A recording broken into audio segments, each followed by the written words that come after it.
So welcome. Joining us is Pastor Margaret Bankole, who is going to come and share some words of wisdom. Margaret, I think what would be really good for everyone if you could just tell us a little bit about yourself and why we're having this conversation.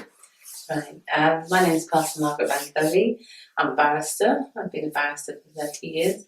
I've also been married for the same amount of time. Wonderful. I'm pastor with my husband of a church in East London, Assemblies of God Church, and I'm also a qualified counsellor and a mother of 4 children. So I wrote a book, My Story, but then is it really my story? And it's about my son, one of my sons. I had a wayward son. He just wanted to go against all our rules. He just wanted to be out with his friends, and that led to other things. Led to court, led to prison. And the book is about how that affected me. It affected all of us, but how it affected me as a mother. And I'd say it crushed me, it crushed us. But through showing our son unconditional love, he came back and the family healed. So that's what the book's about. That's wonderful. So you talked about your son being wayward. Mm-hmm. So tell us a bit about what does wayward mean? What kind of things were happening that makes you describe kind of his behaviour in that way? I describe it in that way because culturally, we're of Nigerian background. The way I was brought up and the way my husband was brought up was, you go to school, you come back home. His was like, I go to school and then I'm missing with my friends for hours on end because he wanted to chill with them. Home was too restrictive, home was too confining. And we were also pastors as well, so he knew what was expected of him. And he went against all of that. Mm-hmm. He then decided he wanted to follow his friends. So everything that we would say to him, he would do the opposite. Mm. I would say to him when he was at the height of what he was doing, you need to think about what you're doing. And he said, Mum, I can't think. So when a child can't think, they're morally bankrupt. They can do anything. Mm. And because they don't think about the consequences. And that's what happened. He didn't think about the consequences and where it led him.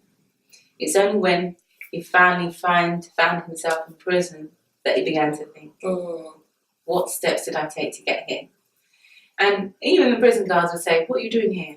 You don't belong here. And his friends would wonder why he was with them. But I think he had to work through that process himself. Yeah. And as he worked through that process, we as a family went through all of that with him. And we let him know that we're standing with him. So that when he came out, he was coming home. Yeah. And that's what we wanted to model for him, that he could come home. Yeah. So during the time when you were going through those difficulties and he was making those choices and not being aware of the consequences of those choices, as a parent, how did that impact you? Thinking about, when we see the news and we see stories of young people who have, gotten involved in antisocial behaviour, criminal behaviour, who have lost their life even, the first thing that the public tend to do is kind of judge and say, well, obviously it was something at home, what went wrong. And you've described a professional 2-parent family who were actually really geared up to thinking about others and serving their community. So how does a family go from that place to being in a place where they're having to keep an open door for their child to come back who's rejected everything that's actually been offered? And so he's not coming from a single parent background, he's not coming from a council estate, there isn't deprivation, all of those stereotypes don't exist. So what does that mean for you as a parent, and what could that mean for parents out there? Well, what that could mean for parents out there is that what's happening out there affects all stratas of society. It's not people that are from a poor background. You can be from a middle class background, you can be from a very rich background. It will affect you. It just depends on the child. You can bring up the child, because I have 4 children, so this is one of 4. But he still decided that he was going to go that way. He still decided that it doesn't matter how I was brought up, I want to be with my friends. So it's very important, the friends that our children have. It's very important, the schools that they go to and all of that. And we try, because for a while he went to a private school, so he didn't really have any excuse what he did. But how his behaviour impacted on us is that we were professional people, and we still are. We're very busy. So I think sometimes as parents, we're too busy with our work, and maybe we take our eyes off our children just for a moment, because that's all it takes, is a moment. And he had an enormous amount of energy. So it's like, how do you channel all this energy with a demanding job, with a church, with so many different things? And so I think we need to devise new ways to channel our children's energy so that they don't have too much free time to just chill with their friends. You know, if we find out what their purpose is, and we kind of channel their energy into that. And also, for professional parents, when things like this happen, you kind of tend to want to hide, pretend it's not happening. And I think that's what a lot of us do. And I think this season that we're in is about, let's own up to what's really happening with our children. You know, let's not pretend anymore. And for a parent to have a child who's stabbed, because our son was stabbed, that's quite hard. To have a child going to prison, that's equally hard. To have one die, that would be just like devastating. But in all of that, I think it's to get our children to think about what they're doing. I think it's to know what's going on with them in terms of what's in their room, what's in their coat pockets. There was a time I went through my son's coat pockets, I went through his jean pockets, checked everything so that I knew what was in the house. Because, and until we do a search, we'll be amazed at what we will find. And Yeah, I think some people would find that really challenging and say, but that's a complete invasion of their privacy. You're setting them up to fail, because you're basically telling them you don't trust them if you're going to be searching through their things. What would you say to someone that kind of came with that argument as a deterrent to say, actually, no, you shouldn't. You should respect their privacy and not do that? Well, I did respect his privacy, but when you're bringing trauma to my door, to our door, and you're living in our house, I think we have a right to go in every room. And that's what we do. We go in the room and have a look. What's there? I'm not invading his privacy. In fact, I'm protecting him. Because when you're going for that, I don't think you really know what you're doing. And as a parent, I'm more mature. We're more mature. You're living in our house. We can check what you've got in your room because we want to keep you safe. Yeah, and that's what we did. Yeah. What would you say were the first telltale signs that you knew that something was really starting to go in the opposite direction to the direction you and your husband were leading your family? I think probably 13, 14, but really at 14, at that point, it was like he always wanted to be out. He couldn't sit still. So now he can sit still. It's amazing. But he just couldn't sit still. There always had to be something interesting outside. And years later, he could say, Mum, someone told me a lie. They said the streets was home, but it's not home. And he also said to me, Mum, there's a lot of boys in prison. They're not bad boys. They're misguided. So they need someone to tell them the truth. And I think that's what we as parents need to do.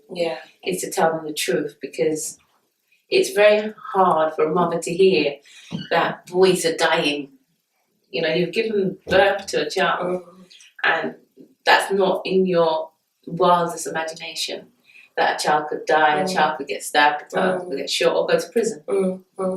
And so I think this is a time for the voice of mothers to be heard, because I think we've been silent, we've been in the background, just watching this as if we've got no role to play. And I believe we do have a rightful role.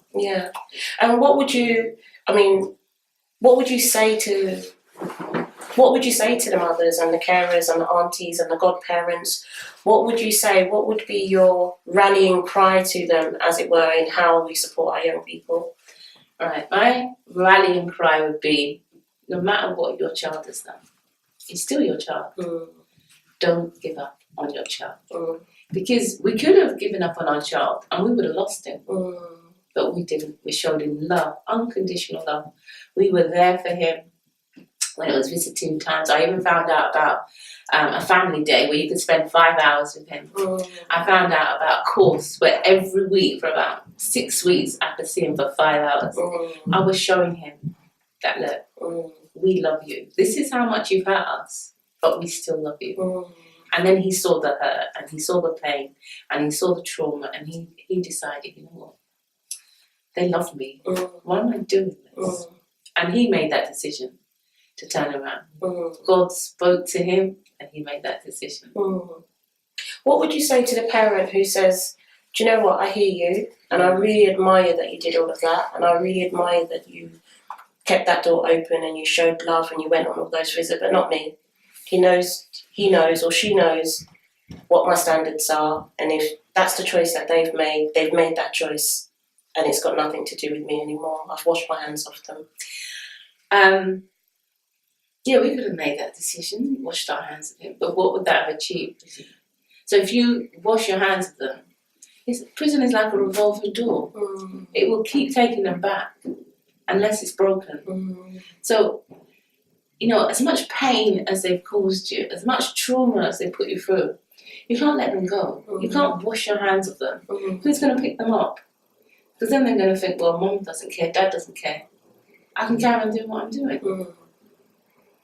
And then if we wash our hands of them, how do we know that they're going to come back alive?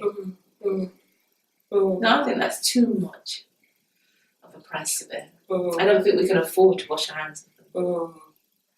Margaret, can you take us through the kind of the stages? I just want to get an idea of the time span that we're talking about. So from when 13, 14, you said when you first started noticing kind of the behaviour that was taking him in the opposite direction, to, you know, when was the first like contact with the police, the first violent incident, prison. Just walk us through kind of chronologically what happened. Contact with the police, started police station, then it was contact with the police, which was probably about 15, 16, something like that. And what was that contact? And contact was going to the police station at first for, is it caution? I'm not sure. Then we had to go to the magistrate's court. So let me just pause you a second. So what brought him into contact with the police? What was the incident or incidents that happened that led to that? Violent crimes. So was he having fights with other children? Was he, what was he doing? No, it wasn't fights with other children. It was violent crimes. I just want to phrase it like that. I don't really want to go into the ins and outs of all that he did, but it was enough to take us before the courts, and it would be courts that I practiced in. So they knew me. And for the first time, really, I saw pain in parents' faces. I saw fathers that were so angry they were fit to burst. I saw mothers who their bodies were racked with pain. And I was sitting on a side of the courtroom I do not normally sit on. So I found that kind of debilitating. And then the crimes got worse. We ended up in the highest court of the land. Actually, before we actually went to court, there were a lot of cases that were NFA, no further action. And even when we went to court, there were a number of cases that were no further action because my husband and I would fast, we would pray, we'd be on our faces, we'd have people fasting and praying for us. So a lot of these things didn't go anywhere. But then they kept coming too quickly, too fast. And we couldn't keep him out of the court system. So we went to the magistrate's court, then we went to the highest court in the land. And whilst we was at the highest court of the land, that's there were two cases, one of which was dismissed at half time. So we had another case in which he had been stabbed. But all of that evidence where he had been stabbed multiple times was not put before the jury so that they wouldn't return a sympathy verdict. So he and two other friends went to prison. And that was the point at which, for me, the trauma really started. I mean, it was bad enough going to court because I really felt it going to court. So I have to say to my husband, you know, you're going to have to come with me on some of these cases. He did come with me, but I went to every single case. So I said, you know, I really can't be doing this. I need you to. So he came with me for the rest of the cases. Yeah. And when he entered the court system, How many of those incidences were things that involved his friendship circle, and how many of them were things that just involved him as an individual? All of them. All of them. So his friends were an integral part of this journey that he's taken. An integral part. At that point, for him, his friends were everything. I think he probably forgot he had a family. But when he went, it's interesting enough, just before he was sentenced to his sentence in prison, he was actually turning around. He was beginning to realise this prison is not all it's cracked up to be, because his friends started to get big sentences, and he started thinking, whoa. But he was already on that trajectory. So when he got the sentence, I just left court. I was so upset, and I was wondering how he was going to manage, and he probably managed for me, so whilst he was serving the sentence, he said, "Mum," he called me Mrs. Incredible. He said, "Mum, I don't know how I managed to serve that sentence." I said, "You didn't serve it by yourself. I wasn't there with you physically, but you didn't serve it by yourself." And so, as I say, he wrote us a heartfelt letter, which meant that he had turned the corner. He finally understood that he didn't really need to be there, you know. And he came out, and he determined not to go back there. Talk to me about how this impacts. So we've heard about how it impacted for you as a family, for you as an individual. Talk to me about how it impacted you as a community, culturally, spiritually, professionally. What did that experience look like for you? For me, the experience for the whole family as well was that we were in shock. We were in deep shock. And I suppose I changed. I know I changed. To my family, it's like, who's this person? Didn't recognise me. I didn't recognise myself anyway. But it was culturally, it was like, well, how could our son go to prison?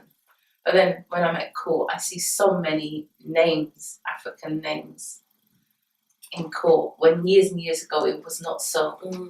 So I know that culturally things have changed for our boys. Spiritually, I found a word. I would pray. I still would pray. I still would fast, because it's like, Lord, protect my son in there, keep him safe, bring him out alive. And so I would find a scripture for each situation, each twist and turn, you know, because it was supposed to come out at a certain date and then it didn't happen. And I was like, okay, Lord, what are you saying now? And I'd get another scripture and I'll stand on that.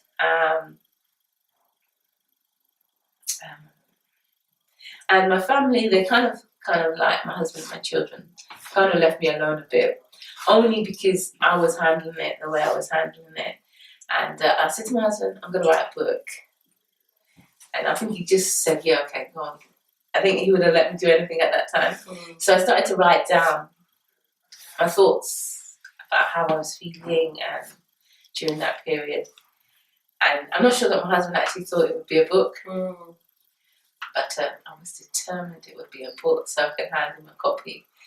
So when our son came out of prison, I showed him what I'd written, and he said, Mum, it's okay. You might want to take out some of the scriptures. Because I did say to him, it's targeted at young people. I would want young people to read it, to understand that when you do these things, this is the pain and the trauma that you inflict on your families.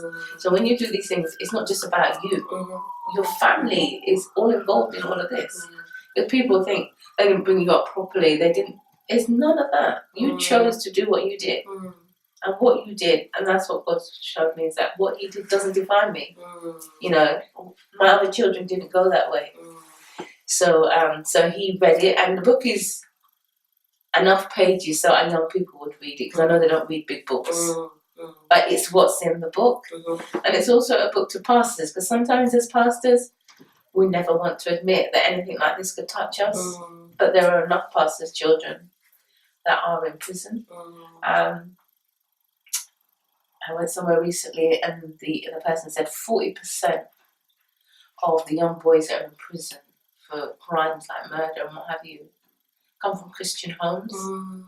And 10% of them are pastor sons. Wow. So we need to wake up to what's happening to our children. It is staggering. It's astounding. So we need to wake up and we need to find a way to grab our sons back. And, we can't wash our hands of them. That's why I say as pastors, okay, they've done this. We told our church about what was happening and they stood with us and they prayed with us because they knew him from, And so spiritually, we still went to church. We still were there for other church members, but we were going through this as well. What would you say are the key messages that you've identified in your book that you would want mothers to be aware of, and to actually encourage them to kind of read the book and just walk this journey with you? Okay, some of the key messages, and I just mentioned some statistics at this point because I think sometimes we don't realise how enormous the problem is. The Prison Reform Trust says 21,937 prisoners are from minority ethnic homes. 21,000? Yeah, 21,937. That's 1 in 10 of the general population. So overall, black prisoners account for the largest number of minority ethnic prisoners, 49%. Whoa.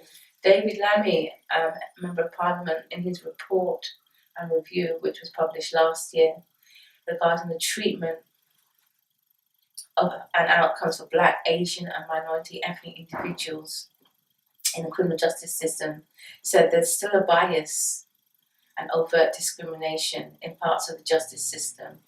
Prejudice has declined but still exists in wider society, and it would not be surprising if it's also there in the criminal justice system. So I would say to parents, to encourage parents, you have to combine the practical with the spiritual, because the overrepresentation in prison is real. And we need to help our children, as I said before, find their purpose. We need to pray and fast, but that's not enough. We need to bring our children along with us on our journey. Let's get the work balance right. Let's not be so busy working because we want to give them things, or we want this nice house and they want this nice car. We need to bring our children along as well, so that they, and try to engage them in activities which will encourage them to think. Let's look at their friends. Who are their friends? Most importantly, we need to show them love. That they can come back home. We ain't gonna, because they've done one bad thing or several bad things, we're not gonna just say that's it, you can leave my house. If they leave your house, whose house are they going to? If they leave your house, are they gonna get worse? So there's a lot of things that as parents we can do to just lovingly bring them back. And as I was thinking about this morning, this scripture came to mind really, and I just want to read that. It's in 1 Peter 2 verse 25. It says, "For you were like sheep going astray, but have now returned to the shepherd and overseer of your souls." So that means that our children can come back. They will come back. This difficult period will pass, but as a family we can rebuild the family unit with the child in it, and we will heal. And that's what happened to us. And that's why the book, my story, but is it really my story?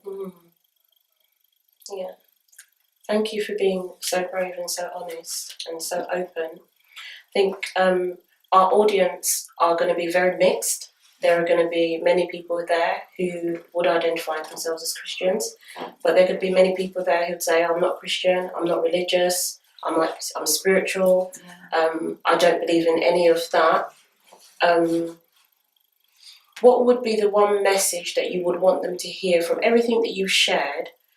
What is the one message that you would want them to hear? at this parent conference as we're looking at how we support our young people? The fact, and I will say this because one of my brothers said it to me, and it's so true.